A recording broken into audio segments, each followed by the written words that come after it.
नमस्कार. मी माऊली फराटे.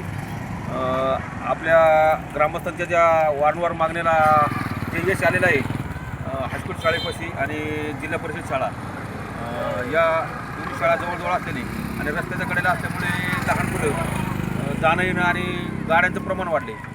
तर त्या गाड्यांच्या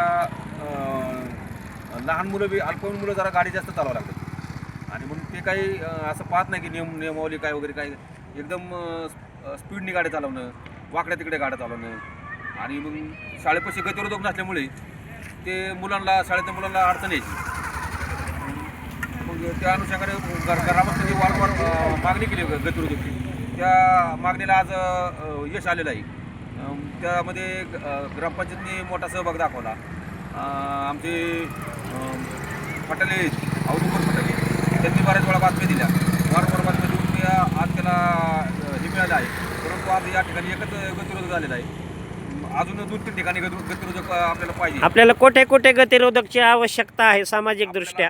अजून या ठिकाणी एक गतिरोधक हा, या ठिकाणी एक आणि माऊली मंदिरचं तिथे माऊली मंदिरापाशी एक, पराटवाडीकडून ह्या सिमेंट रोडला जॉईन होणारा रस्ता त्या ठिकाणी एक, रोड, हा त्या ठिकाणी, आणि कानगाववरून परत ह्या रोडला जॉईन होणारा रस्ता, बंधाऱ्याकडे जाणाऱ्या रस्त्याला एक. अतिशय रास्त आपली मागणी आहे आणि यासाठी आमचा पाठपुरावा राहील व पुढील गतिरोधक होईपर्यंत आम्ही आमचं काम करत राहू. आणि आपला सामाजिक दृष्ट्या जो विषय खूप चांगला आहे. तुमचं सुद्धा अभिनंदन खूप खूप, कारण तुम्ही बऱ्याच वेळा सामाजिक प्रश्नाला हात घालता, जनजागृती करता. त्या जनजागृतीने तुमच्या बऱ्याच लोकांना फरक पडलेला आहे. तुम्ही जे वारंवार म्हणजे सगळ्याच गोष्टी तुम्ही सहभाग घेता आणि म्हणजे बेधडक घेता, बिनधास्तपणे मांडता. लोकांना थोडा त्याचा हे वाटतं, म्हणजे नाही का, संकोच वाटतो थोडा, परंतु तुम्ही जे मांडता ते बरोबरच मांडता मुद्दे. आणि आज त्या अनुषंगाने आज इथं गतिरोधक पडलेला आहे. पण माझी विनंती अजून 2-3 ठिकाणी गतिरोधक पडले पाहिजे.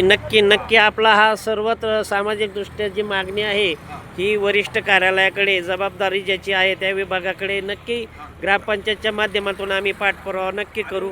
अजून माझं म्हणणं आहे, अजून हा एक गतिरोधक आहे. हा, या ठिकाणी सुद्धा एक ह्या गतिरोधक सारखा अजून 2-3 ठिकाणी पाहिजे. आपल्या हायस्कूल शाळेची मुलं आहेत, जिल्हा परिषदेची मुलं आहेत आणि वाहनांचं वाढतं प्रमाण. बरं, लहान मुलांचे अपघात होण्याचं याबाबत काय सांगाल? लहान मुलं, अल्पवयीन मुलांना जे गाडी आपण म्हणजे पालक लोक गाड्या चालवत देतात ते 100% चुकीचंच आहे. कारण त्या मुलांना कसलाच अनुभव नसतो. म्हणजे जे गाडी चालवण्याचे रूल्स असतात, नियम असतात, त्यासाठी मुलं ते फॉलो कधी करत नाहीत. ते कारण मुलांना माहितीच नसतं, पालकांनाच माहिती नसतं, तर मुलांना कधी माहिती होते. मग ते गाड्या देणं चुकीचं आहे पालकांनी. आणि असे आपण आपल्या भागात प्रकार बघितलेले आहेत. किती ॲक्सिडेंट झालेले आहेत आपले इथं मांडव. काहींना जीव गमावा लागलेला आहे, काहींना जीव गमावा लागलेला आहे, जीव गमावा लागलेला आहे.